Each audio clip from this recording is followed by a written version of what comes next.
روجا بخیر کردستانیان هجا بری کو از دست به برنامه بکم دخوازم به چند گوتنا آگاهداریه کی بدن ما ابدمه که ویروسا کرونا سرانسر جهان بو کتی روجه و دنیا لی دنیا ام ببین ولاتین پیشکتی دوی مسئله ده تدبیرین خواه گرتنه هم ولاتلی وان خودی هشیاریه که مخابن لکردستانه به طایبتی جی لباکور کردستانه اب نخوشیه کورونای هر گو دچه بلاده به وقت شارپل مدیا رجاک و داخوازیه کمه جوه هنه دوی هون لخوا خودی درکبن دوی هون مالباتا خواه لکار و پیر خواه خودی درکبن دوی هون لولات خودی درکبن جبوی به گیجی دوی بری هر تشتی جیه که هون دوچین جیه قلبالخ دوی هون ماسکه که گاواده از بوی ماسکه درکتن ماسکه وکیوی بگرن یا دودیا دنابین خواه انسان دنا مسافه کی مترو نیوه کی 2 مترو مسافه دینن یا سسیا ام ببین یا هری گرینگ هیجین بن پاکجیه دقت بکن جبیر نکن ویروسا کرونای بقاسی سیستم داگرکری به خطریه یا تماشاوان انهجا نهام دست برنامه خود کن مجارا برنامه ما وکو مگوتبو هلبجارتنین سوری و ریکفتنا انکسی و پیانکی بو وکو اونزانند 19 مهده لسوری هلبجارتنک چه بو اما انجام وی هلبجارتن مشروعیت آوی حقوق آوی یا ناب نتوی یا نتوی اما به میوان خوی استودیو را بپیون لیکن دخوازم تشتکی بیجم امی جه ولاتی خواه امی جه پرچه خواه شیرین یا روژاوای کردستانی دست به برنامه خواه بکن دور امی وگرن سر مجارا هلبجارتنین سوری روژاوای کردستانی تاریخ اکتی نویساندن و اف تاریخ ام ببین گلک اختور نوه هنه لی دو اختور سرکه ام ببین یک جوان انکسه یک پی انکی هفته ما ششا ناو هفته ریکفتنک به چابدریا امریکای امضا کرن و اف ریکفتنا گلک آوایی لحر پرچه کردستانی بو خبره کی مزگینیه نها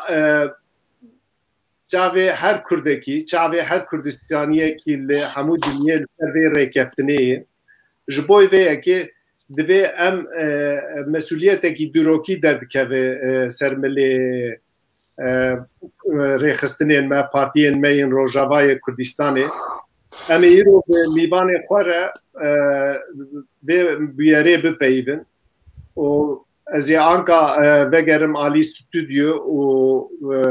میوان خواه بوه بدم ناس کرن میوان من جریزی از یه دست بکم اندام نونرتی آنه کسی لأوروپا ریزدار حوال ایسا یه آلیه دن اندام مجلسا پاکی ریزدار محمد دیلان اون آلیه دن جی سروکی کمالا ماکی ریزدار علدین چپ هم بخیر آتن اول نیجا سرچاوا ملکی بخیر سپاس گلک سپاس بوده ریزدار نیجا اون همو دبینن که پشتی ریکفتنا انجمن نشتمانی کردی لستوری و پارتیا یکیتیا نشتمانی یا کردی پیانکی پشتی به ریکفتنه دولت داگرکر دست به ایریشین خواه کرن ایریشی باشور کرن ایریشی روژاوا دکن هر اول روژاوای کردستانی ام ببین بومبت تخن ایریشی چکدارین گریدایی دولتا ترکی دولت اندنانه نها ام لالیه دنجید بینن گلک خیر نخواست دخوازن و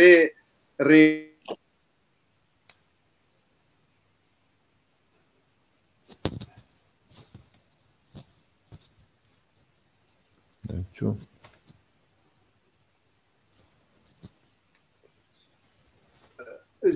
رێزدار هەواڵ ئیسا دەست پێ بکەم رێزدار هەواڵ ئیسا دووبارە تو بخێراتی وەکو جەنابێ تەژی زانێ ئەم ببێن پشتی vê rêkeftina rêkeftina em bibên enekesê û peyênekê gelo rewş dê kîjan astê de ye çi qewimî di nav em teqrîben mehek zêde derbas bû çi qewimî ev hevdîtinê we de û kîjan merhelê de ne ev hevdîtina em bibên kîjan astê de û ganibin agahdariekî bidin temaşevanên me em ê kêfxweş bin fermo heval îsa سەرچاوا کاک سیراج دەستپێکی دا ئەس خێرهاتنا بە تەو دەکەم خێرهاتنا میێوانە ژی دکەم هەموو تەماشەوانێ چارپەل مەدیا دکەم ئەس پیرۆز دکەم vê kanalawa ya weka gotî giranbuha û hêja bo xizmeta Kurd û Kurdistanê li her çar parçeyê Kurdistanê derbarî pirsatekekî Sîrac wekû zanin Encumena Niştimanî Kurdî taban berî ez xwebdim naskirin ez heval îsa nûnerê weka te kerem kirî nûnerê Encumena Niştimanî Kurdî li Ewropa ma wekî dî jî endamê Komîta Navendiya Partiya Yekîtî Kurdistanê Sûriya û endamê hevkarî a Platforma Kurdistanê her çar parçe li Almanya ma wekî zanin ev rêkeftina berî mehekî doa çêbû hevdeyê meha şeşa da 2020 de bi serpereştiya Amerîka û kak Mezlûm Abdê rastî jî taban ev rêkeftin bi nav Encumena Niştimanî Kurdî de û wek peyadê destpêkê de vê taliyê qonaxa doyê de jî hin partîn ser peyadê hatin weka gotî mehsûb tevlî va giftûgoa bibûn rastî jî ev giftûgo jî cihê şehnaziyê bûn cihê rehetiyê bûn cem milletê Kurd her çar parçeyê Kurdistanê de jî û wekî dî jî cem tevgera siyasî Kurdî tevayî Kurdistana Sûrî de Rojavayê Kurdistanê de wekî dî jî parçeyek dî Kurdistanê weka te kerem kirî cenabê te kerem kirî qonaxa ewil dest pê kir danûstandinê de lê weka gotî hê heta niha tiştek nehatiye hemzekirin wek Erebî dibêjin tefahumatê ewelî gihanê de wek Encumena Niştimanî Kurdî wek peyadê û partiyê tevlî wê taban hevdeyê heyva şeşê de hatin weka gotî elankirin û serpireştiya William Robak nûnerê hikûmeta Amerîkî li Sûrî û birêz Mezlûm Abdê berpirsê giştî Qesedê ev rêkeftina henê jî wek hat xuyakirin irtiyahek baş li cem milletê Kurdistanê her çar parçe hat kirin û taybet li Kurdistana Rojava cihê rehetiyê bû cihê şehnaziyê bû cihê dilxweşiyê bû em hêvîdarin ku rojên bên jî qonaxên dî jîn merhelên dî jîn tiştê ku weka gotî ser bên îtîfaq kirin bê berdewam kirin û bê şopandin wek ser pirsata qonaxa ewil derbas kirine ev tefahumatê ewilî em weka gotî hemze kirine serneh xala bûn wek bijin rûya siyasî a nêrîna siyasî hat damezrandin û hat erêkirin em hat qonaxa dîdene qonaxa îdarî an rêveberî û ya askerî an çekdarî an ewlekarî îsa pirsek min di hevdîtinên we û peyanekê wek du heyet bevre hevdîtina dikin û rûbirû ev hevdîtinên we çê dibe çi şiklê hevdîtina xwe tu karin ji me re bêjî û çawa hûn wek du heyetên cuda rûdinin بله وەکو زانن قۆناغا عەول دەستپێکا ژێڤا گفتوگۆوە وەک ڕووبەر هەفتوو درونشتان وەک دیرێک هەفتوو درونشتان سەرپەرشتیە قەسەدێ و کاک مەزلوم عەبدێ و نونەرێ ئەمریکا ویلیام ڕۆباک و هەواڵبەندیوی لێ قۆناغا دیدا قۆناغا بێدا یعنی هەردوو مەرحەلەی یێ نەدیرێک بێ هەر ئالێکی جودا جودا یه نیرینê xwe bidin yek serpiriştiye tefahumata vacivata dikin kak Mezlûm kak xuşka Zehra niha ew ketiye desta dewsa William Robak de Zehra bîlê yê her yekî nîrînê xwe bide yê gerîntor wekî dî jî اف تقاطعات النقابه هردو اوادان اصلانجيه كوتشي دبن يكو يك جدا جدا وكا قلتي واره معالجه بكن وحتى ان شاء الله وكا قلتي بيشاروج ده بكهن انجامنا لي ديريكت بفرا نارونشنا حتى انها وبفرا نارونن لي جدا جدا ينيرين خبقينن طرف جرانتور كيسا دبا ام ببين ده كونفليكتين بفي رنگي ده بروبلمين دفي رنگي ده بلکه افجی ریکی ام به ریکو کو امریکانه پروبلم خو آوای کی به ریکو پیک چارەسەر بکه گلو ده اف دانو سندن کو دنابر آوای ده چه ده حتی نها آگاهداری کو درباسی دس و بویه ناکوکی نوال سر کیجان مسئله سر مسئله ام ببین ستاتویه سر مسئله ریوبرنیه سر مسئله ام ببین یا ببین پشمرگین روژه سر کیجان خالی ده نکوکین و هنه تکانه آگاهداری کی بدمه حتى انها كي سراج حتى انها اصطنجي شيء نبونا بلكي قناغا يعني نزيك ده هفدورجنا ان الهفدورجنا يعني طرفي جرانتورا وكاغوتي جارك دجارا هفدورا رونشنا لهي حتى انها اصطنجي نهت ناخويا كرن لي وكاغوتي گفتگو تكرن لي بشكل كي وكان هم قوتي جدا بشكل كي جدا تكرن وبشتي وكاغوتي ابنيرينها وقت اصطنجي تشبن هنجي وكاغوتي طرفي جرانتوري يضرباس بن ومسألة شعر سربكي حتى انها تشت اصطنجي شي نبونا وك هاتي اخويا كرنجي وقت طرفي قصديجي وقت طرفي امريكيجي اريكرنا خول سر بنجها دهوكي وكاغوتي بنجه جفادانو صاندنا لش قناغي بيره طبعا وكاغو زانجي اتفاقيات دهوكي ان بيمانات دهوكي سي خاله سرکت دهنا خالق جي تقريبا ما گفتگو كريا ام گهانا چارەسەری کی وقت تفاهمات اولي ان وقت رؤيا سياسي مينه وكيدي قناغا دي آليه چکداري آليه عسكري دباسكدا پشمرگي روج لشکري روج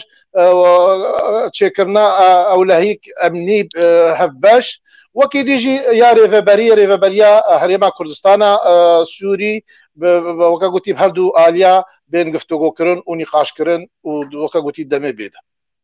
انها بريكو از درباسي آليه دن بميوان خواه پرسم لي پرسك ام ببين تدي يك ريزيا كردا ام ببين همو كردو خوازه يعني هر کرده کی دخوازه کود نوا کردا یک ريزيا كهبه نها پرسك ما قالوا دبي هفديتنا ام ببين انا كسي و بيانكي ده وكو ام دشوبين ام ببين هن بارتيين روجافاي نتيدن وك بارتيا الوحده وك بيشورو جناب تكانت وي واريده هن آگاهداری بده ام ببين جبو چه نتيدن بله شخو وقت زانن انجمن اجتماعی کردی سیوانک مزن وکا گوتیش پارتیین سیاسی کردی و کسایتین جواکی روشنبیر خورد جن سازی هنه حموجید بن سها انجمن اجتماعی کردی داجی طبعا وقت تنها کلام کری او هر دو پارتیه های تنافجی کرین بری نهاجید انجمن اجتماعی کردی دابون لب طيبت بندي ونيرين واخا هنكي كشاندن انجمنه ديسا دري انجمنه وكرياش چه پارتیه خدمت ملت کرد بکرن چه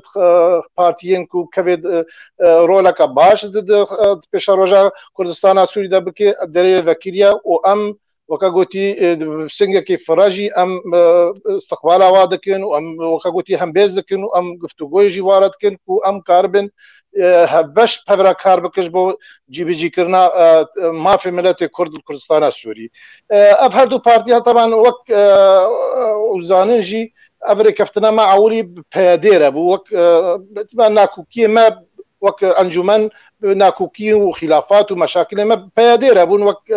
بارتيك د سلادار كردستان روجافا لي فيتاليجي سردا خوازا واغو ام خوازن اف بارتي ديجي تبليبه ببن او جي تبليبون 25 بارتي بناوي يكيتيان اجتماعي كردي سوري بارتي يكيتيان اجتماعي كردي سوري و دیسا دریوه کریاش و پارتیه دیجه کسیش دروی هر دو بشاجی ام وکا گوتی بسگه کی فرا و ام هیویدارن کو اوجی درباز بن بو کاربن پارتینن هزنه واه هزا كواها رولا كواها ميجوا كواها التاريخ بلا نظام دنكتين انا دنك هي بله وكا ديساز دوباراتكم اف بارتي جي جهه رزگرتننا و ام وكا گوتي بسك فراجي ام دا خواز دكن كو اف بارتي جي تبلي واقفتوا جوا ببن وكا گوتي دوره كواد اواكرنا پیشروجا كردستان سوري دا بكر بله سپاس كك حوال عيسى براسي جي ام ببن دسبيكي دا وقت دبيكو ام ببن سيوانكي هباكو دويد بنوي سيواني دا همو بارتيين كردستاني تيدا جي بگرن سپاس بوي آگاهداريات ام وگر ناليتا نهاز بچم عاليه رزدار علادين سروكي كوملا ماك كك علادين تجي بخيراتي سپاس كك علادين تجي حملاتلي ام بدن روجاوای کردستان ام زانن و تجي گوند تلداري جناب تا سیاستا ام بدن سوري باش زانه نا هالبجارتنه پارلمانتو سوري چيبو دوه هالبجارتنه دا ام بدن ام پارلمانتري نو هاتن هالبجارتن جناب تج زانه رایا گشتی زانه 2011 ور değil سوری شرکه‌ای به میلیون انسان کوچبر بونه به سدان به هزاران انسان هاتن کشتن گلو دوی دمیده اف هالبجارتنا او پروبلمن پیکاتین سوری دمینن پروبلمن گله ام ببین نور دیجین پروبلم گله کرد او چارەسەر بکە یا جی ام ببین اف پارلمنتویا یا جی اف سیستما بحثیا ام ببین جبوی روی خوی دیکتاتوری روی خوی رشکار و شیره سمبولیک اوی دکه برسامش جنابته قالوا تقانع بمشروعية حقوقية به البجارتني ورجايا بشتارية علي كردا جي تماشواني مرا پیشکش بکه فرمو كيك على دين بله قالك سباس جبوتا كاك سيراج جبو هردو مهواني تي جران بها كاك حوال وكاك ديلان سپاس بو سلاو ریز بو حمید تماشوان چارپل میدیا که سیراج خازم هنک بناسین لسر هلبجارتن سوری این دیروکی حیانها هنک آگهداری بدم سوری وقت ولات بندست داگر کردن فرنسا دبی سال 1946 حتی پینجی و هشته برا بينجي عفوا بينجي وهشته السوري جيانك سياسي هوي براستي برلمان جاليه خلقي دهات هالبجارتن ودوان دوي برلمان ده نيرين پر جدا هبين قال لك فراكسيون تده هبين يعني تتكاري بيجي جيانك سياسي ديمقراطي دوال صالة دا پیدا دبي ليه مخابن پشتي يكيتيا سوري ومصري سال 1950 حتى سال 1961 او جيانا سياسية نورمال جو خلق نونري خو البرلمان ده هالبجيرن هات جحولي راكرن لي هري خراب بشتي جو سيستما سوري رجيما سوري كدست بارتيا بعزة هون تفضل او بارتي عربي شوفينيستا تملتو بيكاتن دي تيري جدا جغيني عربا بناس ناكا وقبول ناكا او برلمانتار حمو تين تعيين كرنج آلية الرجيم سوري ونقو تين هالبجارتن الصالة 1970 بارتيا بعث لهشتوك دي أواكر جبوغو بدي خياكرن جو بارتيك رواية بارتيك ديمقراطة أنيا نشتمانيا سوري أواكر جو تيدا بارتيا كومونيست اندام بين هن بارتيين ديتر وك ناصري وك وحدوي هجمارة وان بارتيا حمي باوردكم نح بارتينا لديسا دورده بارتيا بعث قدر نادي وان بارتيا جوجيانك سياسي ديمقراطيك السوري بريفا ببن دي سنه واتيكلي ليستا خويا هالبجارتنا دكا وقد فرصه نادي جو بسري خويا بقارن هالبجارتنا تشيكن صال النوتيده وقت تجربه سي اندامن كرد برز رحمتي حميد حاج درويش وبرز كمال درويش وبرز فؤاد عليكو هاتن هالبجارتن اج آلية قلي كرد سوري و جل روج عواي كردستاني لي بلد دي سنة تحملها رجيمي نبي قو قد تفرساتي بدي و برلمانتارا قو برزقريكا كرد البرلمان سوري بيغنغا شكرن اموان سر برلمان سوري پشتی 2011 او جارا سیمینه گول توایی سوری او سه جارن پارلمانتار تن هلبجارتن لبله نورمال او پارلمانتار گرگ نونلی گل سوری توایی بن لی او پارلمانتار نونفتیا رژیما بعث کن نونفتیا بشار اسد کن او بلغوا بروسيسا هالوجاتنا دس فكرن او وانتوا تعيين دكن تكاجي رينادن تكاسيجي جو بريكن ديمقراطيك برين سياسي بيشداري و هالوجاتنا بن اشقاهم تفض زانن اللي صار السوري بريارا نتوين يكبوي اغو ناوي بيستو دو بينجي بشار دوي بريارا ده خالق بن جهين قول سوري دما هالبجاتن بين بريفا برن قالك بن تشافديريا نتوين يكبوي دبيت بن كنترولا الدنيا ديمقراط دبيت وهالبجاتنا ديمقراط يعني هالبجاتن ديمقراطيك بريفا برن لي هون تفضل عن مخابن لسوري الرجيم سوري جغرافيا سوري حمينات بندسته الرجيم سوري ده عليك دسته بندسته تركاده واوبوزيسيون سوري عليك دبن كنترولا قصده ده وعليك جي دبن كنترولا الرجيم سوري ده باش نقول بيجدار نبين قد بيجدار نبين دوا هالبجاتنا ده روجهلات سوري وقت بيجن انجي روج اواي كردستاني باكوره سوري اگود بن دست چتین ترکاده افقط پیشدار هلبجاتنا نبین لی امش بیر نکن آلیه دیجی بمليونا سوري اجدروي سوري دجين جبو واجي ريناي داين پیشداری هلبجاتنا ببن جخوا رواتيا وهل بجارتنا نش ناف آلیه هندریه سوری نش آلیه ناونتوی تی پجراندن جبر پرانیا سوریا دنگ ندانه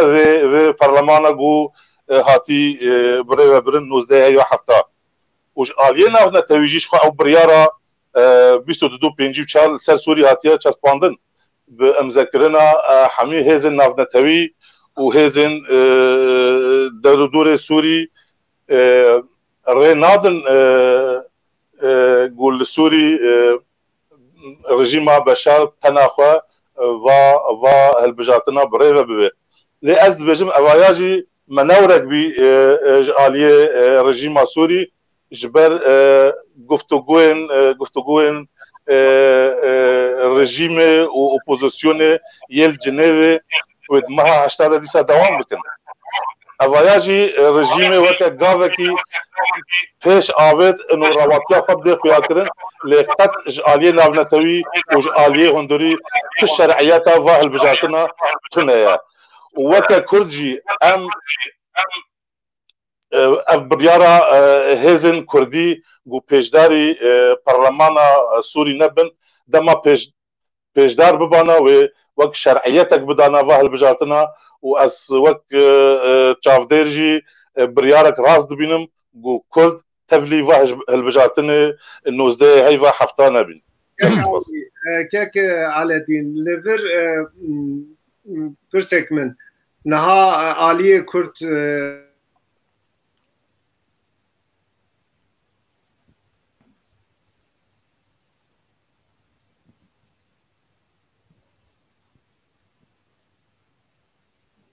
کردان در واسطه هم دبین 4 پارلمانتر 6 پارلمانتری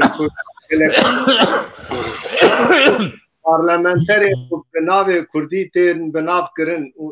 دکانه آگاهداری در حق وام بده او مثلا به ناو پارتیا شیوعی دبین بوی ناوی بشتار دبین هنگ دبین جوی لیسته بشتار دبین دبور ده دکانه به آگاهداری بدمه امیکی خوش بود بله سپاس بو و پرسه کردن گو پیشدار بینه وک ناف راسته کردن د دو جوا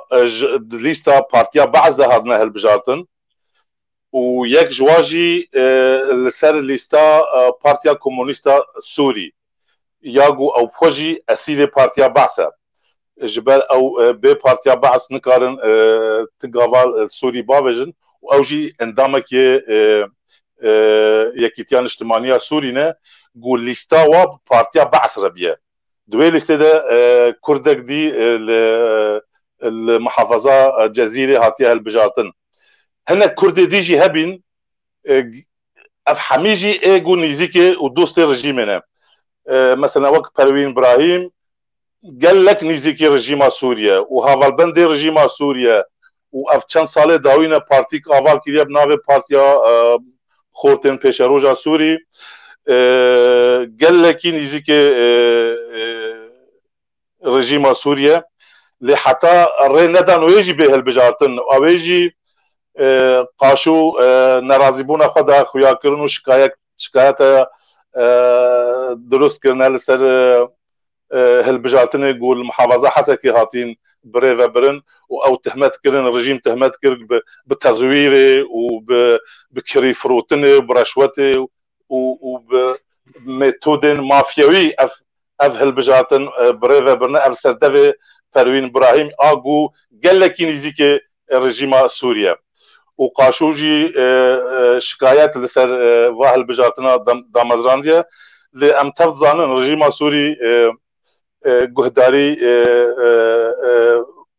دنگن گو شکایت بکن آنجی حقی خواه گرینن گهداری ناکی و قد جیره ناده گو جدروی کنترولاوی جدروی هاولبنده و دوسته و تکس نیزیکی پارلمان سوری ببه او ناوه گو داین خویا کرن جی او ناوه گو بربجر جی دان خویا کرن او حمیجی علاقته و تفجر سیاسی کردیرتونه علاقته و بپروبلم روزانه جیانا کردارتونه او تپروژه ویا سیاسی جبو مافی کردال سوری تونه او پیشدار بونه وکه کس تاکه کس ایگو اصلی و کردن لی بله تشت پیوندی و گل کردره روش آوای کردستان قد تنايا تاني او دخازن خدمتا رژیم سوری بکن باشه که على دين قالك سپاس جبوي آگاهداریت از نها وگرم آلیه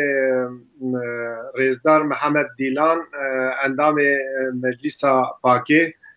رئیسدار دیلان تجی بخیر آتیه Sağ ol, gel spas. Kek Dilan, pırsamız cenabete. Munjboy ve rekeftina ana kesi u peyaneke çid bejin buye gredayı demek ki em bibin xwasتی kuş çapemeniye em dişopînin partiya we her bi ısrar behsa yek rêziya Kurdî dikir û mesela Rojavayê Kurdistanê de di her daxuyaniyê xwe de digo çareserkirina pirsa Rojavayê Kurdistanê ji yekîtî û yekrêziya enekesî û PNK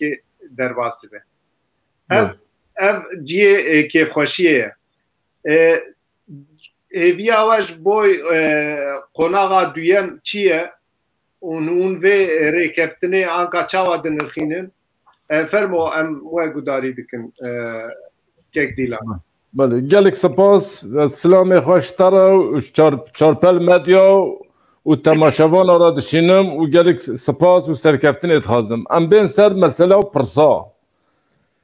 Yani Partiya Azadiya Kurdistan çendê civatê xwe de nêrînê xwe ser Rojava gotine. Ser nêrînê me yê pakê Partiya Azadiya Kurdistan ser her parça zelal e. Em Başûr jî, Rojava jî, Rohillat jî, Bakur jî yekrêziya Kurda dixwazin. Kurdê bikarin bibin yek, Kurdê nikarin bibin yek jî hevdora diyalogê de bin. Mesela Rojava havalê İsa hinek nabaroka wê got bes ez dixwazim şu alek dîwerim meselê yani mesela duhokê bingehê mesela Rojava duhokê li Hewlêr danîn wî wextê ez jî li wê de bîm û li wê de hev kirin û hatin Rojava paş re dîsa wek xwe kirin vê dawiyê yani Amerika dengêm te hewe. Deng pir baş e kek dîlan dengê te pir baş. Bin serokatiya Amerika'da her du taraf anîn cem hev gavadî havalê İsa jî got tarafek dî jî 25 partî yekîtik çekirin ew jî hatin ketin têde. Ji xwe em nedijin Kurd bên cem hevdû bes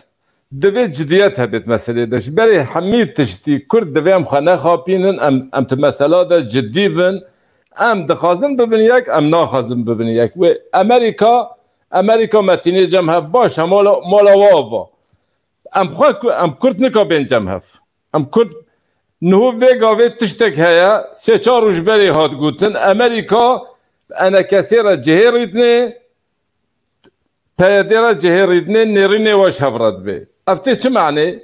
Kurd xelk leh divê zorê bidin me. Rast e Amerika tiştek baş dike ji ber berjewendiyê xwe dike. Lê em Kurd xwe dixwazin bibin yek, em naxwazin bibin yek. Tiştê me xuyan e. Niho mesela nêrînê siyasiyan hev kirin. Bes pratikê de emelî gav wê kengê bên avêtin. Xuya wê çi bavijin. Divê tiştê xwe hevbeş bikin. Warê eskerî de, warê îdarî de, mesela pêşmergê roj de divê hevbeşîk çêbê hevra bişoxilin. Wê çawa hevra bişoxilin divê hevdû qebûl kin. Herkes gora quweta xwe. Tikesî negutiye bilanê yani quweta peyedê, quweta enekesî herkes gora quweta xwe divê ciddiyetek hebe, hevbeşîk hebe hevdû qebûl bikin. û Kurdê Rojava û Kurdê Kurdistanê tevayî em hemî dixwazin. Herkes dixwaze yekîtî çêbê. Lê yekîtî peyva çênabe. Yekîtî bi gotinê xweş çênabe. Yekîtî Kurd hemî dema bêhtir mehtacê yekîtiyê ne. Xelkê Rojava ji nêza dimre. Rojava xela çêbiye. Rojava xel helikî ne. Xelkin hêdî nehazirin wek Erebî dibêjin nemistedin jê re neamadene hêviya partiya bisekinin. Maaşê xelkê, jiyana xelkê xel helikî ne. Av nîne. Em ê werin wê ew ê kek dîlan te gava de tiştekî malkeş got te got Amerîka navê çitiya vî karî dike dîtinên enekesê dibêj alî PNK PNK dibe alî di bûyerên wa de ev rêkî ye yani em bibên yekcan em divên vekî Amerîka civata me jî baş nas dike. Belê. Me nas bike em bibên حوجه کو د اودای کی د جیه کی د بهبر رونن او خصوصیت کرداجی زانه دبی مسئله در رابن سبب پروبلمه کی مزن در که نکانوان جمعه مقنعتا من ویگا به رولا امریکا یا جی ام ببین امیانکا بگرن جمع ریزدار حوال عیسا جیجی بپرسن دورده او تی پروبلمه کی او تونه یا گرینگ دبی د مثلا ستاتویا روجاوای کردستانی ده دبی د مثلا ام ببین کار پار بکرن و هزیه ده نه یک جانا هز بتنا سری خود آواگرن و انشایا ببین دولت کی ده تیر ناکه که دیلان دوی هزا هری بقوت به هزین هری بقوت دوی یک قیمتا ببین کمنتوایا قیمتا پارتی تمثیلدار وان بکانه سدی یک رایاویجی هبه لی دوی قیمت بدوان و دیتن وان دوی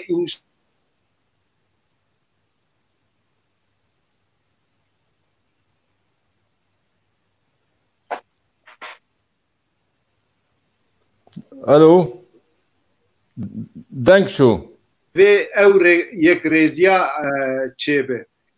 نها از پرسه کی دن جناب تا بپرسم و بگرم عالیه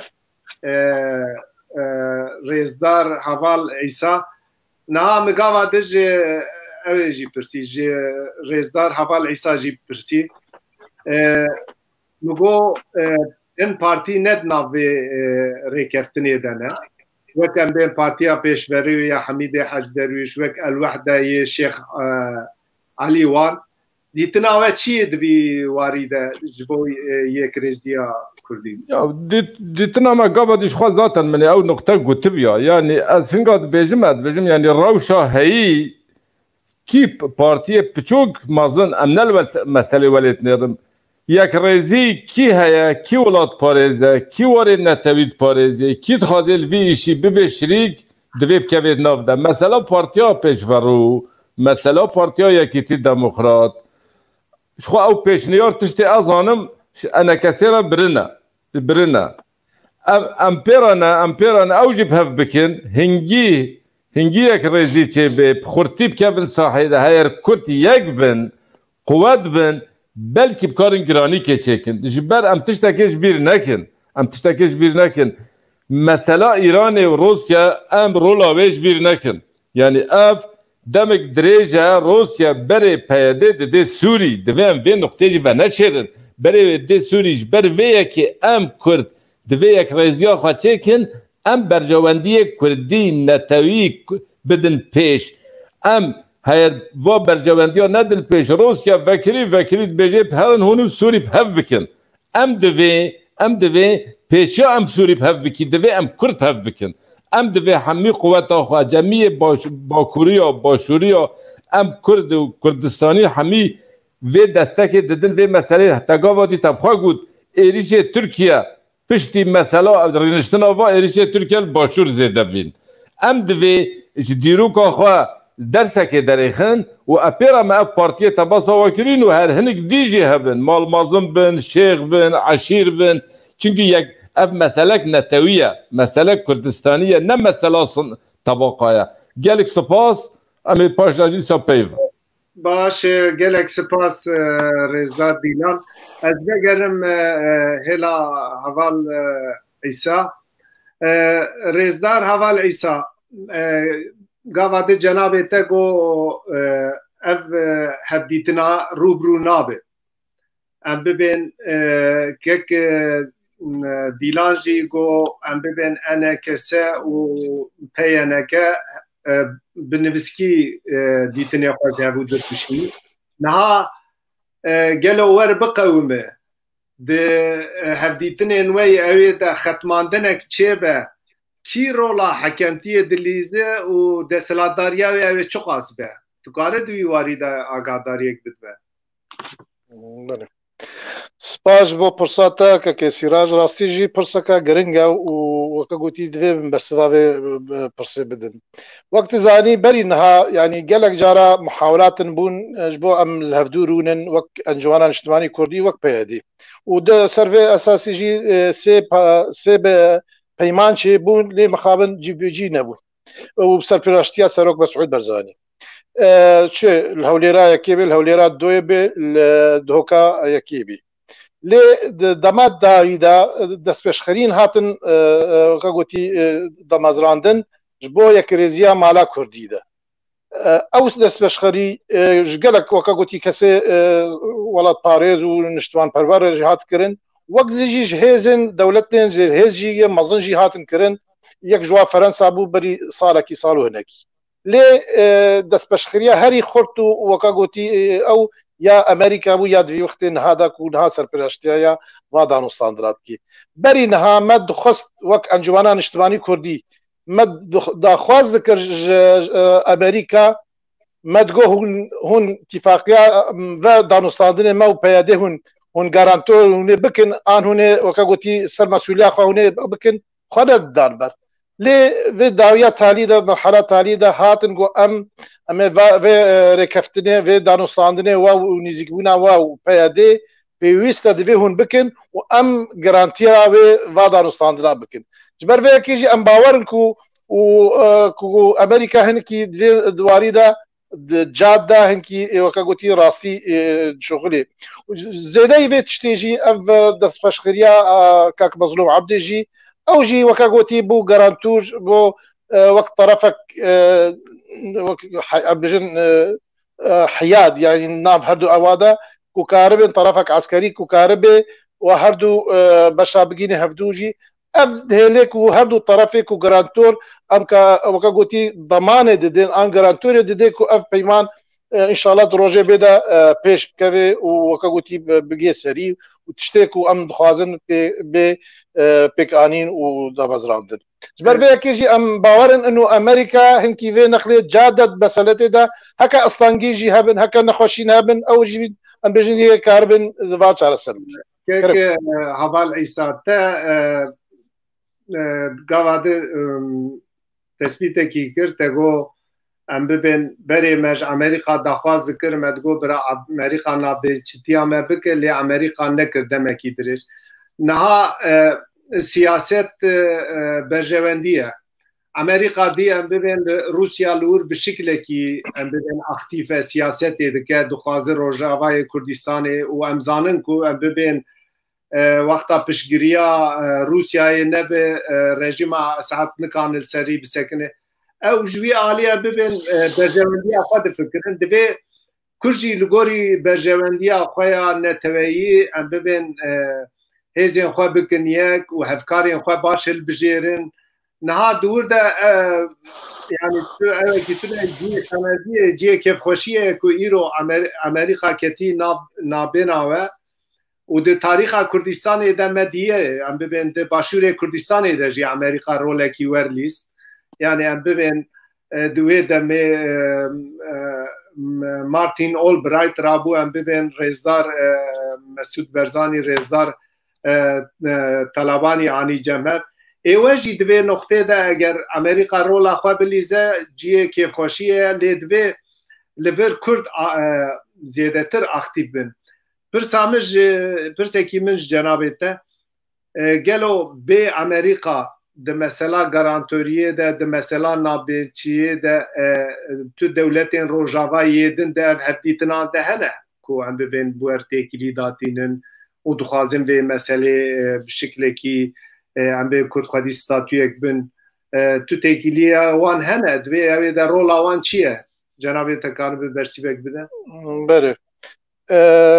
وەک زانیش خوا یê tarafê herî garantor me got Amerîkaya û berî niha jî Ferensa jî weka gotî ev destpêşxerî ser me herdû tarafa jî aliya jî terh kir lê niha bêhtir ya garantor dewleta Amerîkaya û dewletê Ewropê jî alîkarin weka gotî va danûstandina alîkarin ku pêkanîna danûstandina bigê heta dawî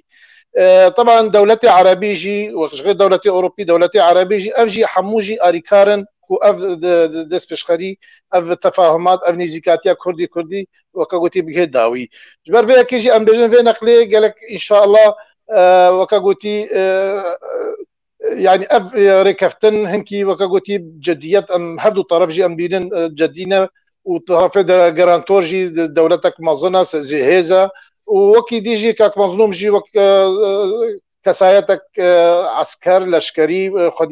خدي رول او جي جرانتوا و دانستاندرات كي ام بجن هيفينا كو اف دانستاندن ي روجه بلا پیش روجه دا ان شاء الله يسر كفتي ببن وی جه خوابی بینن به جه هیویا ملت کرد به پیکانی سپاس رئیسدار حوال عیسی از بگرم علیه کک علدین بکرتاسی جناب تجیکانه دیتنه خواه سر و ریکفتنا انکسی و پینکی بیشه بله سپاس براستی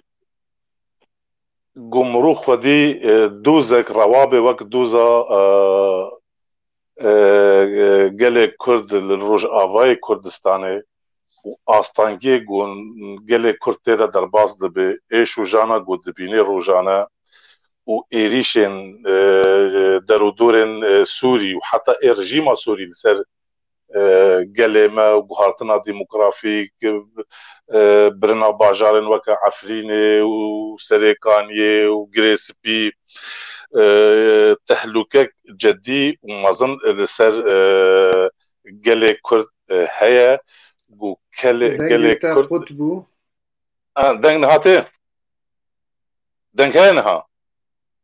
جمعت پروبلم نینه که کسی راج دنگ هیا نها دنگم تيتا دنگت ته كعلي على بله دوی روشده گرک کرد بخوا به انیسیاتیوینش در و گرک کردن گو براستی به ایش و جانا گله کرد حسن و خواد برپرسیار دبینن دبر وی ملتی ده شخو حوجه ناکه گو هزن نافنتوی وکه امریکا آنجی هزن هف پیمانان گو هفتی و هشت دولت ده اندامن پیشگیریا ویل هف کرنه بکن لی دیسانه جی تفایی گو کرد قلسن کرد بحوجی دوستانه بحوجی آریکارینه از دیسانه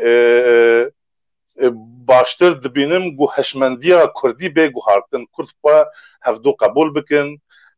لیوگره کی کردیش خورا چکن لیوگره کی سیاسی گو براستی خدمتا گل کرد بکه هشمندی نتوی برجواندی گل کرد به پاراستن از بخوا هیوی دکم گو از غلط بم از بخوا نباورم گو جدیت و مثلا دانوستاندنا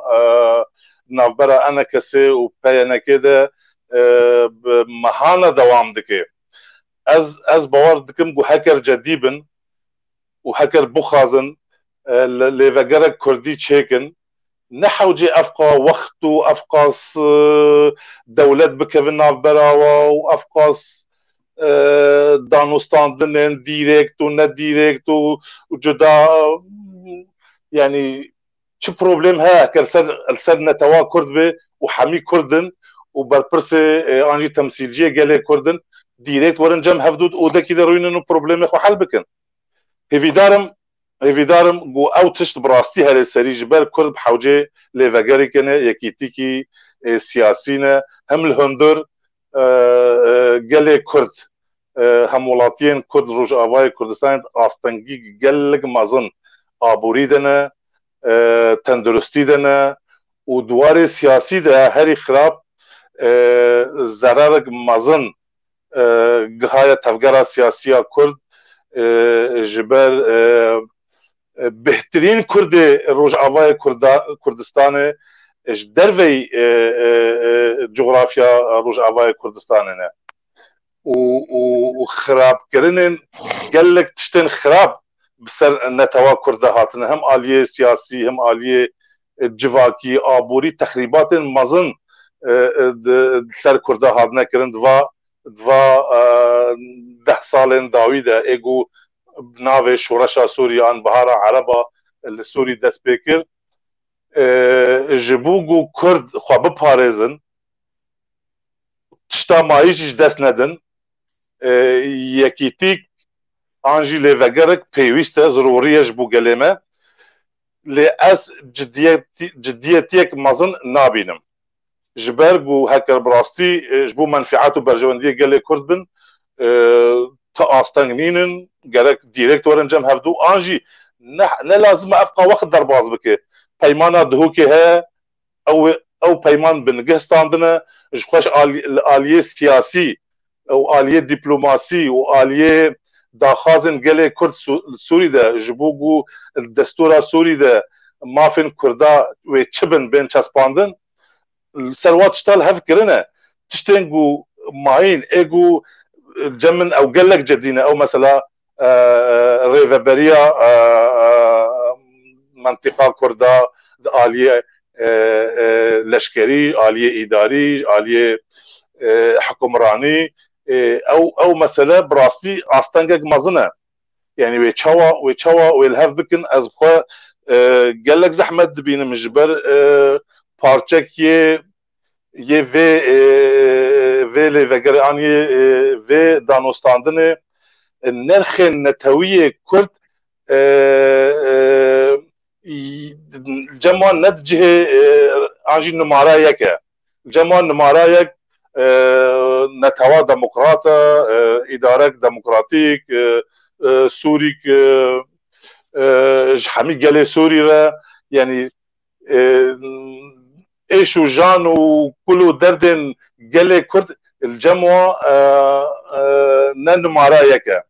lê divê ev cem Kurda ev e xeta sor bê em Kurdin em li Kurdistanê ne em gelekin em ser xaka xwe ne ev xak navê wê Kurdistan e gerek ev tişt pêwîst e bên binavkirin lê mixabin heta ana bincilik dikin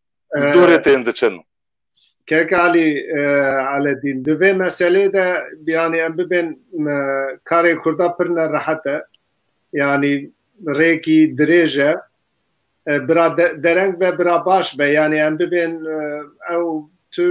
müşkilakî ew ê çênabe ku em bibên çima rûbrû nayêne belkî jî em bêj boî milletê me hîn bixêr be pirsek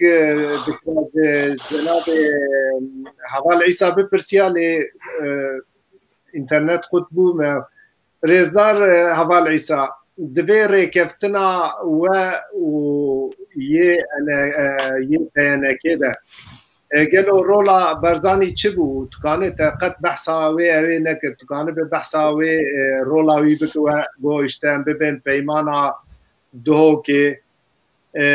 me bingeh girtiye wek em zanin di avabûyîna peymana dihokê de rola rêzdar Barzanî heye divî warî de cenabê te kare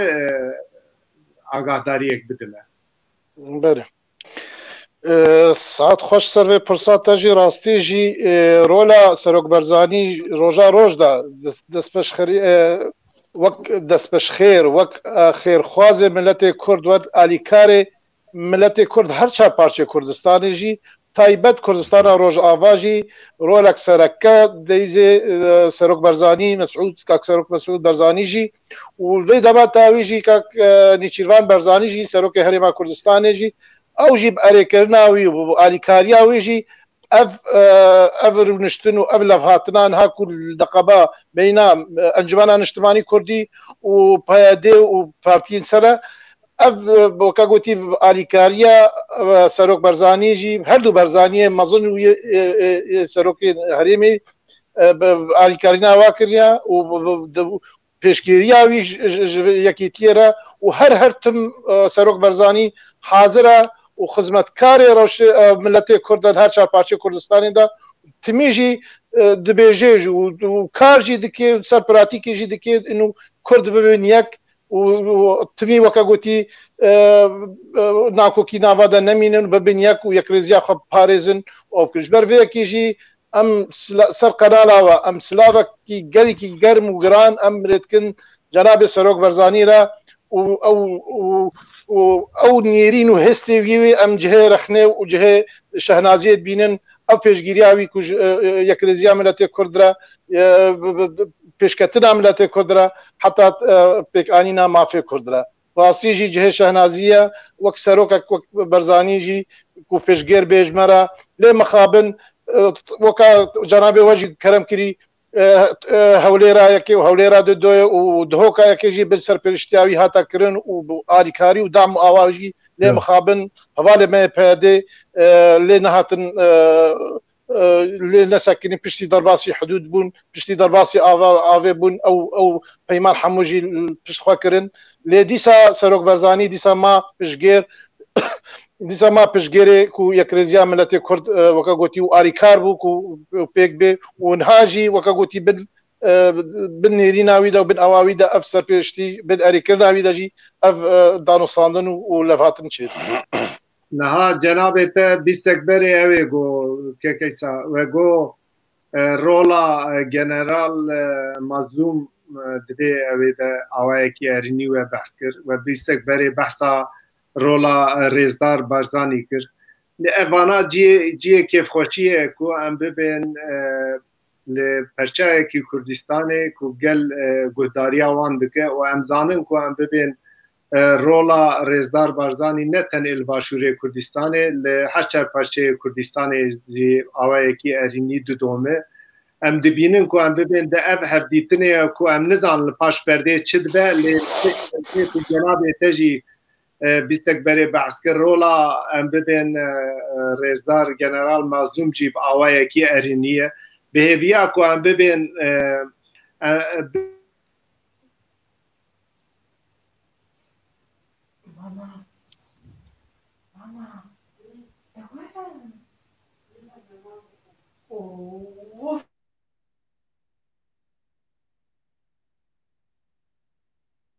Aliye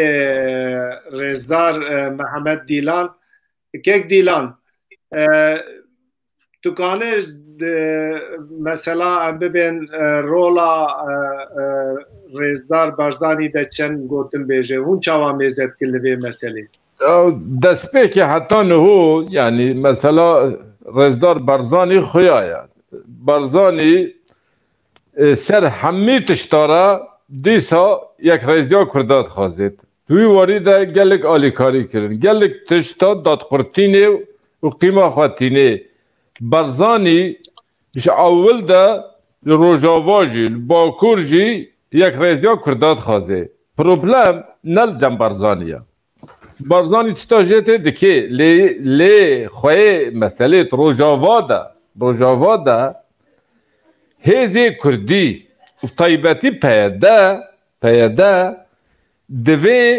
divê yani gavadî ala hinek tişt gotin em naxwazim vê meselê dibare bikim divê ciddiyeta meselê hebe dixwazine Kurdara yekrêziye bikin naxwazin bikin nayê meعنê tarafê enekesê de kêmasî nînin şaşîtî nînin xeletî nînin yê xepatê bike wê xeletiya jî bike wê şaşîtiya jî bike bes ser rehek netewî bên cem hevdû hinek tişta de hev bikin sahê de mesela îdara hevbeş ser îdara hevbeş ez dixwazim tişkê bêjim îdara hevbeş hin duhûkê ev biryar hebî duhûkê hebî ev 7 sal sere çû ev 6 sal sere çû em tikez hîviya me nasekne dinyayê de tikez hîviya me nasekne Barzanî Barzanî herê Kurda û herê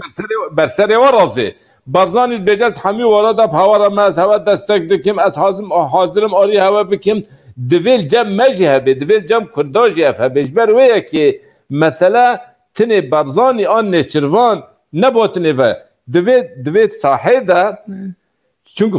rawşa xelkê Kurd hemî yekî tiyê dixwazin hîvîk çêbiye morala xelkê bilind biye evê Kurd bibin yek mesela Mazlûm Kobanî تمام رولا كد ليزين لمظلوم كوباني حتى كيدي قوته تشي حتى كيدت كاري هري جبر بس هنك تجد فين ببينن حتى فيغا في PKK هي جوتنك سرفا نيرينا سرفا ديتنا نجوتيا يعني تكاس افنا نا بوزيتيف نا نيجاتيف نا ايجابي نا سلبي جوتنا كسر نوبيجي باشا افتي شو معني جبر فيكي ام دفي يعني ام تخازي ام خواستنا ما تيري ناكي خواستنا دفي راليتا راستيا مسألة هبي وراستيا مسألة جي كرد خوا دفي جم خرابن خوا باور ببن سر خوا به آوا بکن بنگه خوا دوی دستش درفه ام نیلم که بن ناف مده خراب بکن برویه که برزانی جی پاک جی پارتی دی جی تب ام پیرا نه کرد نزیک هب ببن یک رجگه چکن لی قرار ندسته مده سپاس صاحب کک دیلان مالاتا نها براسيجي يعني وبحثا خالين جرينكر نها ام ببين جريكا كردستان آزاد دسته پرچه می شیرین یه بچوک لروجاوای کردستانیه اف گریکا ام ببین اف یک ریزیا کردا چه به و کرد لور وکی باشور کردستان خودی ستاتویک بن برای نبیتوی ده اوی دست کردا پر خورد به و اوی دری و ری پرچه اندن جه باکور کردستان جه روجاوای کردستان ده جه وکری به از وگرم اوی لی هن پرسانه از دبینم لی از حوالی تکنیکه جی رجا بکم برا بین سر اکرانه برز میرزا آقار پرسک پرسیه برز حوال عیسا دبی پیانکه هرتم بریوی لحکومتا بشار اسعد بویه و روسیا ایران جویا دخوازن دوی واری ده انا کسلو کیه و امریکا جبو وی چه دبیجه تا پرس فهم کرد؟ بله بله سپاس جکک میرزا سر درباری پرساوی انو پیاده آن پیانکه آلیه رژیم سوریه آن آلیه روسا و ایران راست اجي وكاغوتي في هوالي رما في برادري رما انه بري نها طبعا حتى نها جبل كيتيكلي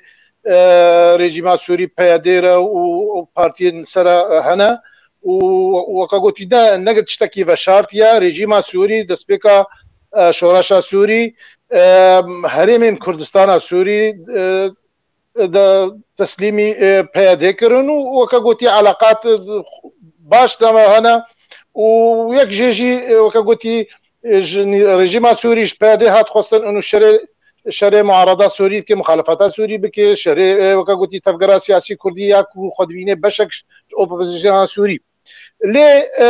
پشتی در باسکرنا پشتی افقانات داوی پشتی مثلا داعش و سرکفتنه وكاغوتي هزن قصدل سر داعش و تنکرنا داعش هرم سوری دا و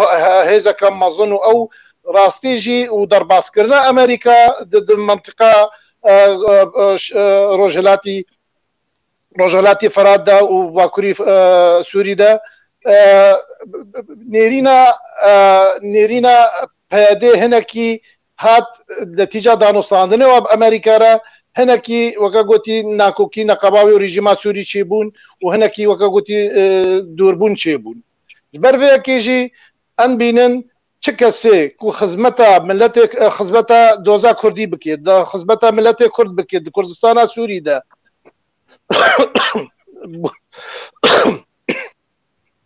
تشكسي خزمتا بكي ام دا وكاغوتي دانستاندنه بكن و ام اريكاري باور بكنج بوك ام كاربن بزغريكا كردي دواري نابنتاوي دا ام وكاغوتي تشبسيدن ام دواره عسكري دا جنها وك كرد وك ريفبريا كردي هناكي وكاغوتي دفرنه باش دستلاتياوي دا ام كاربن واري سياسي ديجي ام كاربن جنيف دستورا سوري دخب وكاغوتي بدامازرين محافله دولي دجي ام رولك جرينج بيزنجو ام كاربن ما في خواب بدن قبول كرن ودستورا سوريا بيشاروج دا كوبي دامازراندن ما في كرد بيخيا كرن برفي كيجي ام زانن انه دانوستاندن هبون قبا ريجيما سوري بيادي دو بلكي حتى نهاجي هنا ليه نها هن کی خلافات هنا ناکو کی هنا لی تشتا سر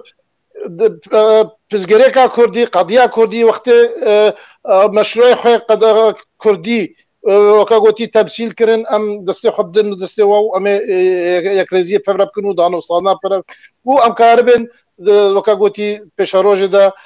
پزگریکا خوا بدن خویا کرن جملت کردرا جملت سوری او جملت عالم تفایدا و کسی وکا گوتی بیانی دا كيك هذا عيسى جبوي وجي جبوي انا كسيجي دبن تكليا بتركي راهي وهن سوشداري در حقي ورده جيتين وتن دبي وارد جناب تكار تشبيجه جبوي كم بيرسيكر يكجارنا دروشلاتا نافين دلجيكو مرو بليد جي یک جانا تگلی هنج مجبوریه یک جانا تگلی هنج روشکی دنه لی مروف به داگرکرین خورا مروف به یک ولات مریا اشغال کریه مروف کارد تگلی دین تگلی تشتکی نه خراب لی سر آستا کو مروف لی هجاین خواه الولات خواه مروف دخوستن خواه ده به اصرار به مثلا ببین جبوی وجی گلک جارا تیگوتون و تایبتی جی و تالیه مدیم ببین پشتی ریکفتنا و پیانکی وزیر دربه ترکی نرحتی خوشی نشانده دور ده گلک تشتی گوتون جبوی وجی یوی گوتون دوی واری ده دیتنه وچی برای کلیه و ترکی ده بله شخوبة خوزان تركي دولتك جيران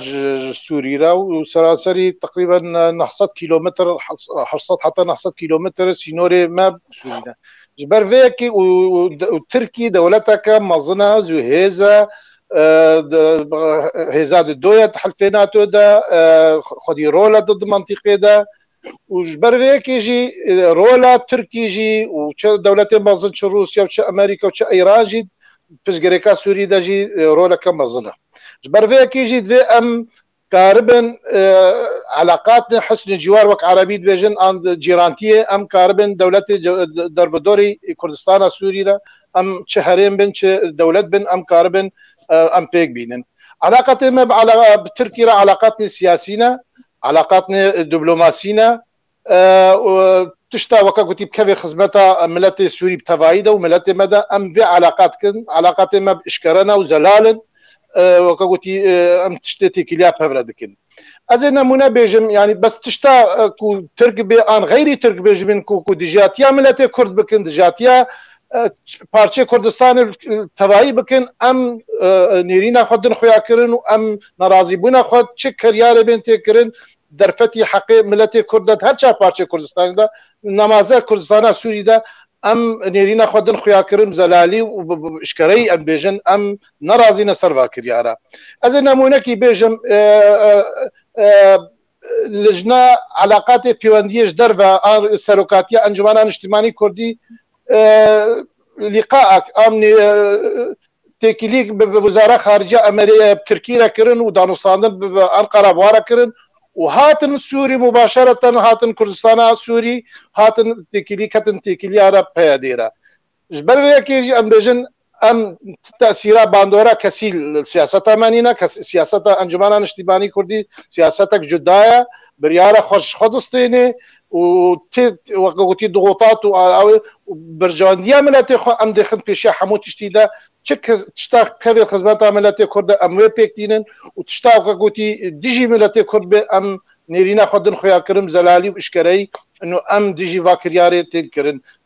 سواء تركي بي ان سوري بي ان عراق بي ان ايران بي ان دولتك بي والتعداريه الملتي كرد بكن امنينا خبزلالي بيجن و نيرينا ما خويا داخياني مدى سركريار تركي ضد عفريني دا ضد سريكاني دا غريس بيدا ام حمود شتي كوتي كرنجي ام طبعا تركيجي واف كسي وكا قلت سروا اف يتندراو اف كهزن تندراو يسر كورسيانا سوري ام وكا قلت داخياني ما خويانا وام شبازارت سپاس رزدار حوال عیسی پرسکیدن مدی جناب تراتیه دبی رزدار محمود کیپر پرسی گوتی گور نفوسا خلق کرد 25 پارتی روجاوای کردستان نه لکسه گلو نه چیه؟ نه لکسه نه زیده یه بله كاكو والله مخابن ام تشبج يعني قدر ما ملتي كرد تقريبا خاصه بكردستان بتشوكا باش روجافادا مخابن بلكي جبستو بينجا بهترجي هاي بلكي انها حفتي هشتي بارتي جي راستي جي جهه مخابنيه جهه ام شاب كن وكا قلت قدر ما ابا انه ام بريولا جبارك برا وغلكي برا يعني دولتك مظن وك امريكا سركشيا عالمي حميد كده بارتينا تدا يعني دولتين هري مظن وباندور قيس 4 بارتي هنا دولتك وك المانيا ام بجد 6 بارتي تدا او دكن مخابن ام بارشكي كاغوتي بتشوك 4 مليون كرد امن حفتي هشتي بارتي تشيبونا افجي جهه مخابنيه بله برسك جبوي رزدار علدین جهاتیه رزدار علدین رزدار میرزا آقار پرسکیش جناب تپرسیه دبی امریکا پشتیکو عفرین سریکانیه و دربستیه تسلیمی ترکیه کر پاشینه دخوازه جبو یکیتیا کرده کار بکه اون بیا چاوا شیروه دکر بله سپاس بو که میزا و جبو پرساوی براستی امریکا دولتك وصايا يعني دوستين امريكا حمي غازن دي سياسة امريكا تكن جو بن سلوكاتيا تراند واصالين داويد دكي براستي امريكا وك هيزك هري سركه لسر خاكا سوري جورولكي دبينه بتركيا دناف هفكاريك ريزا هري بلندا كاردك وبرجواندين خواين لقل دولتا تركي ناكي قربان جبو برسگریکن گله کرد لروج آوای کردستانه و تشتك دي مهم هيا د براكتيكي دجي كردن روج آوا انجي اكتورن جو هبين وقصده وك هياده باوريك مازن جم امريكا تشينكن جبر بصالان امريكي هنك تشت اكتورين كرد خازن جو بيك بينن امريكا جي ناكن وامريكا جي دولتك وصا براغماتيكه تقاري ايرو دوستي تبي صبت جمنه تبي يعني برجوانديه امريكا الكيد بين باراستن امريكا والويد بيشغيريه بك ام تفضانن عفرين ام بيجن امريكا الور ندس هلا داربي روس الور اقتدار من تسليمه تركا كان اجي لامبا كاس جوارا بيخسن وكلام كان درباسي عفرين ببن وام كردجي خنا خابين يعني ام بقارن الهمبر هيزك وكيا عسكريه ام تركا ام بقارن البرخو بدن بلكي ام بقارن وقتك كن برخو بدن لداوي ام بسرنا كفن ل جدستانا غريسبي و سريكانيه بأريكرنا امريكا جبر او منطقه حمي هنجد بندستي بن كنترولا امريكا دبي وامريكا جي مقابله هنك منفعات خو او باجار كرن قرباني وسرهشكيا هنك هيزن كرد بو شرط امريكا بيك ناينن لروج افاي كردستان جبر او شرطن بو امریکی ج پیاده و قصدت خازن نه شرطن قال لك زحمتن يعني تيكلين خوا اش بكاكي قد بكن انجي بلا رولا بكاكي السر برياري هوا نمينه پیاده و قصده مخابن حتى نها نكارينا خوش بنو كنترول داخل انجي شرط امريكا بينن امريكا ترجي دوسيين پیاده حميه كوم دكيو ديتينه بر رادار امريكي ما بفي ما نافي ام بخازن نخازن PKK ليستا ترور ده و پیاده جي ديريكتيفي خو حميه PKK دستينه و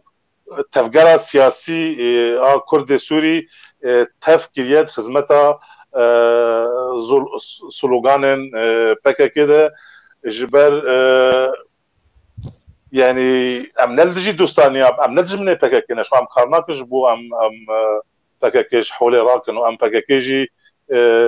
نابج ام نابج PKK هيزك تيروريست ل اف هنجتن خرد ده دست تركا قول سر سياسة أمريكا بقارن رولا كي بليزن والسر ويجي va خرابيا بسري كردا بكن مخابن اف سياسة أمريكا دوست بينيا أمريكا جيل سر برجوانديا ونلسر أمريكا نلو دش بو تشافي رشي كردا أنجبو خدمتا كردا كي برجوانديا أمريكا ين دولتي ومنطقي هنا خازي و برجوانديا خو بيك بينه تشتكي طبيعي دبي ام بين الغوري برجواندي اخو تبغرن امجي ملت كرجي الغوري برجواندي اخو تبغره نها از به پرسج رزدار دیلان را پرسم بله لو دیتنا و دوی وارده چیه دوره کی د وقت تکلیب دولت اندناره هذا وتكلي ام بين بوانا وقت مروف داني سر كيجان عاستي مروف تكلي والله يعني اف نوف كردادا يعني برزغريك يعني مثلا الباشوريا سر باشورجي سر باكوريا سر روجافايا سر هر چار پارچه هزي و دوی واريدا دوی رين بهف بكن يعني چناو باكوري سر حساب روجاوایا ایش بکن یا باشوری سر حساب باکوریا بکن آن باشوری سر حساب روحلات بکن دوی ام برجواندی نتوی برجواندی خواه نتوی بدن پیش ام جیران را اف دولتی ام پارچه کرنه یعنی اف دولتی ام پارچه کرنه هنگا ام پوارا بدن بستینن دوی ام بزانن امی حتی کی ده هری امی حتی چقاسی هری چونکه اف هر چار دولت هنگا لازم دبی تنگل هف و سرما دبن یک ام هنگا گاوا بابجن سالای مثلا ام زاننا ام گلک تشتی روشا هایی بلکه اف جواد تیره ناکه هنک تشت ام زلال بکن یعنی ام پارچک یه ام بیجی باشوری هنگا ایران را دانستاندنا بکن آن روجاوایی ترکیه را بکن هر ما باکوریا حساب نکن برجواندی ما حساب نکن و تشتا سر حساب ما بکن اف نای قبول کرن بر ویه که تناف کرده ده اف 5 ساله اف 100 ساله اف پرسگریک هست تشکیت پرسید بیجه از تکتیک علاقات غایب تکتیکی دکم از فایده جد بینم اف حتی کی ده جه باوریه ده تشکیل جه باریه ده جبر ویه که راسته طیبتی که ما هیا سخنتی که ما هیا ام تنقبا 4 دولت آدنه هر 4 دولت جی ام ناف خواده لیک وکرنه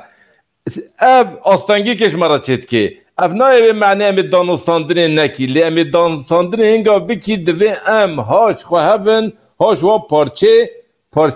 کرده تیده هاش خواهبن هنگا ام هاش ویهبن حتی درکه جه قبولیه لی ام زیده بکن و ام برجواندیه به پارچه ندم برچاوه خواه ام برجواندیه خواه تنبدم برچاوه خواه اوها پروبلم گرانه مازنه سپاس مالاتاوا از وگرم علی رزدار حوال ایسا رزدار حوال ایسا پرسێکی تایبەتی ez gelo wek şexs hêviya te ji vê rêkeftinê çi ye? Tu divê ev rêkeftin ber bi ku biçe? بله سپاس که سیراج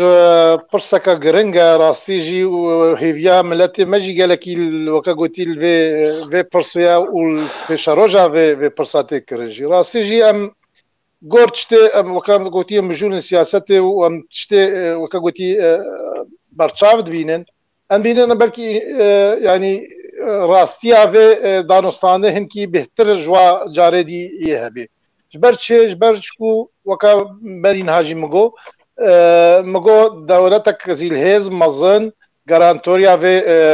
و دانستاندرات که وکی دیجی که مظلوم عبد جی وک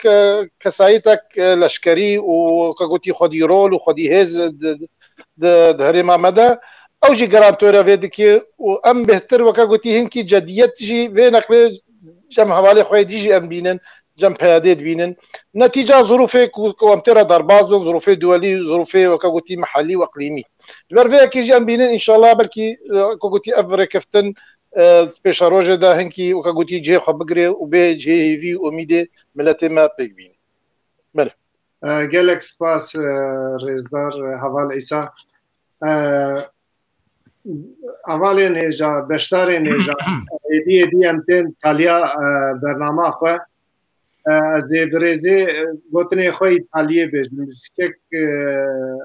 علادین از دست بکن شکک علادین تکانه پیگا خواه ایتالیه بجه تو چه ده فکره و دوی چاوا به دوی واریده تو فکر و رامان خواه پیشکشی ما بکن بله جخوا سپاس بوتا الداویه و جبو چارپل میدیا و جبو حمید تماشاوان هشا هکر کماسی جین مکربن بلا الما ببورد گوتنه منه داوی براستی کرد لروج آوای کردستان دبن تهلوکک جدی مزندنه کرد ممکنه خاکا خواب توایج دست بدن ام زانن آنا الدرجه هیا سینور سوری 900 کیلومتر خاکا سوری یا گود بندست کردا دمایی 900 کیلومتر مایا 100 کیلومتر اوه تهلوکک 140 کیلومتر اوه تهلوکک مازنه جبو گوهارتنا دیموگرافی جغرافی سیاسی تهلوکک پر مازنه لسر ملت کرد روش آوای کردستانه از هیوی دکم اف هیزن گود خازن نزیکی هف ببن و لیوگرکی چیکن و بهیز ببن و جوال لاوازی خواه درکوین درباس ببن از هیوی دکم گو اف یکیتی اف لیوگر بجدی سر پرجواندی و منفعات گله کرد سر ناسنامه گله کرد اف یکیتی اف دانستاندن بريفه هرن نلسر شعارن بلند ومازن وفرا ام رجالات نافين ديمقراطيزه بكن ام نظام قال سوري قال نظام رجالات نافين حميه رزقار بكن ام جرك تاني جبو خدمتها قال خو لروج افاي كردستان بكن او برسغريكين ديتر اي 1 قالين ديترن وام كونسنتراسيون خو بكن سر جغرافيا كردستان سوري دير زور ورقه وطبقه جيران من راسته او خلكي وباجرهن او نجغرافيا كردستانيه قالك ام حمي هيزا خو قوتا خو انسانه سياسي عبوري لشكري بدن لسر جغرافيا كردستان روج آوا وخدمتها وي بكن وايش وزاري برمزنن بر جرانن براستي تهلوكك سر تنبونا قال كرد هي الروج آواي كردستان قال كرد الروج آواي وكا قال ديتر ونضا ببن نمينن انجي كيم ببن يعني انها الستاتستيكي جو قالن باري تشدبن صدي حفتي شيست حفتي قال كرد روج آواي كردستان جدر ويسينو روج آواي كردستان تشل باشور تشل الباكور تشل اوروبا يعني بوتنسيالا قال كرد دركتيه وبالتوالي نفشن خورت نمان لكردستان سوري براستی جبو في جالك چاره سريك بلز وبس بكرن جبو قوي افتح لك النقطه كي بسكنه وبيچاره سركرن وافكسن قو مال خو وجندي خو وباجاري خو بردانه برحتي فقرن سر خاقه خول سرواري خو سپاس سپاس رزدار علدین کک دیلان بله کرم آخر تجی کارب گوتنی خوی خالی بیجه gelek spas yani davi tiştaz bejim eva hindik jibe hivik çebiye u kurd yakitiyet xazın ev şanseke belki şansa daviye eğer em berjevendiye xoye netevi nedin peş berjevendiye grubiye partiya bidin peş ev yakiti naçe seri jiber veye ki الصبح أمي حميب هفدورا بيشن وكردي روجافاجي بريشان ببن وتأثير الحميب بجي كردستاني بكي جبر وياكي يعني أم حميب نيريني خبا قوة خبا بيرانا جبر أم نابجن بلا ببن ياك بلا هبرا إيج بكن بلا ياكيتي كي هفكاري كي بكن ام تشتی ویگا و تی خواستن نوی کرن صبح می حمیب هفدورا پوشمان ببن جبر ویا که سرناوی پارتی آزادیا کردستان و حوالی حاضر بینه و چارپل تیوی و تماشاوانا تبا سلام و رزی خوشوالا دشینم و سرچاوا و سرسراو ناتر سپاس کک دیلان رزدار حوال ایسا بری کت گوتنی خوی تالیه بیجه پرسنه رزدار مصطفى قلباق دبيجي رزدار حوال عيسى قاري بكورتاسي جكرم اخوه هالبجارتنا جبو هالبجارتنا آگاهداری بده جبو هالبجارتنا سوري بله وكو زانن بلكي فرصات هلكي باش ذكرين جي بس وكا قوتيم كيف خشن نسام نينا خو سيرفي بدن وكم زانن انجمنان اجتماعي كردين يريناوي خوياي بوجد درفتي درباري هالبجارتين سوري دا وك ام خدبينين بشك رئيسي كل سيارة سوري عن مخالفتها سوري جبر فيها كيجي ام قنابين معني بانتخاباتها ام بين هالبجارتين هالبجارتين نراوانا نشرعينا وكاقوتي شرعيتك يدير في ريجيما اسد جبر فيها كيجي ما نا دنجي خدا وما نا داخل يعني حتى ما ناخذ تبار ام جزء ام بارتشك داخل شكواسينا سورينا انج مخالفات سورينا وام تشجت وكاغوتي تبلي نابن جارة طبعا هنا كسب بجدار بون بكي حوالي علي جي بحثي كر وهنا كبار جي بحث كرن لي او تتمثيلا كردان ناكن تشتكي واي كردايتي جي بفرنينا او بهتر نزيكي ريجيما سورينا او كسيكو وكاغوتي خد البجرجي دنگتێکەکو ئەمبەری ئەو کەسێ دەرکەتینژی ئەنخوا دەمزەکرینژی یان وەکە گوتی کۆمۆنیستن یان پارتیên ئەندامên پارتیên ئەنیان نەتەویە تقدمیە سووری دا سەر رێژیمێ دا مەحسوبن ئەو کەسایەتی دیژین وەکە پەروین براهیم ئان عومەر ئۆسێژی ئەو کەسێ هاژی وەکە گوتی نزیکی گەلکی نزیکی رێژیمێ سوورینە جارا یەکەم یا تاریخا دیرۆکە تەفگەرا سیاسی کوردی دا هەلبژارتنێ سووری دا بەشدار بوون ئەو ساڵە 1990 بوو 27 گولانێدا بوو هەرسێ وەکە گوتی سیاسمەدارێ مای کورد رحمتي حميد حاج درويش رحمتي كمال آغي كمال درويش ومصطفى فؤاد عليكو هرسه وكاغوتي نونري ملت كردو نونري تفكرا سياسيه كردي بون لمخابن ريجيم سوري بو عقلي خوي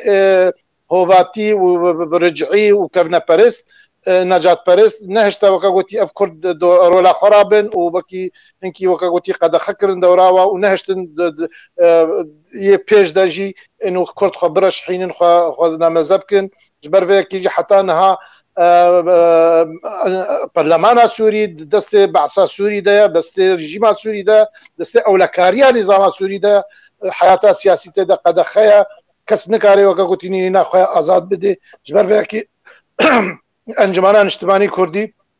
خنا بينه بمعني وتدي وكاغوتي باشدار نجد باشدار بي وندنگي خوجي دي و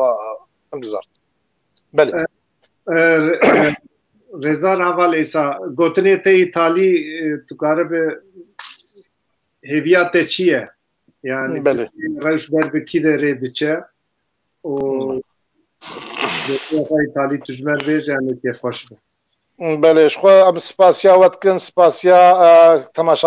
تماشاوانی خو هجات کن و میوانته قدر بهاجی ام دکن اف دفته های دائما کو ام نرینا خو نرینا ملت کرد نرینا وکگوتی انجمنان اجتماعی کردی ام بگینن رایا گشتیا کردی هر چهار پارچه کردستانه و راستی جی اف کارکی پیروزه و جه سرکفتنه و جه شهنازیه کو ام وکگوتی پبرا گفتگو بکن نیرین خواه بدن الهبدو گهدار بکن الملت خواه پارچه دی وکگوتی نیرین خواه بدن زلال کردن درفتی کوچته تیده چید بون ولات مده پارچه مدی کردستانی دجی راستی جی از داویا و مجاره از بیجم ام وکگوتی وقت انجمنان اجتماعی کردی امه بردوام من سر خطا کردایتی خطا يكريزيه خطا كومافي كردا بجيب جيب كرن طبعا ابا هاني جيب دفي وكاغوتي بيكريزيه بكرن ام قشمينن انه كو اف تشتي هاي تشد بن افغانستان هاجي تشد بن هي فيك اميدك ناملته مدى پیدادك وحازم سرپرشتيا دولتنا مازن تشد بن وسرپرشتيا هري گرنگ وهجا ويا باش كو سرق برزاني جي بري نهاجي ونهاجي وكاغوتي سرپرشتيت كي واغهداريت كي وتكيليا ودعم واريكاريت كي va بجدار بونا ام جبر فيكي جي ام گشبينن كو اف تكيلي واف دانستان هاني بگن داوي اميد وهيفي وازار ملت ما بيك بينن وكاغوتي بشاروجا سوري دا وما في ما بيك اني از گل کی وسپاس کم وسپاسیا میوانته و حمو تبشوانتکم و ساعته و تودخش سپاس رزدار حوال عیسی اگر پرستون نبین از برنامه خواه بداوی بینم حوال نیجا گل سپاس بویوه مبهور وقتی که خوش در باز کر مالاوه اوه اون هاتن بهویا کود برنامه کیدن دجاره کیدن ام بهور دیسا ورن جم هف کردستانی نیجا ام هاتن تالیا برنامه خواه ما ایرو به رزدار حوال عیسی به رزدار علالدین چپ به رزدار محمد دیلان برنامه لسر هلبجارتن سوری و ریکفتنا انا کسی و پیاده لتارخست سپاس جبوی کو ام تماشا کر حتی برنامه کیدن ببین خیر و خوشیه ده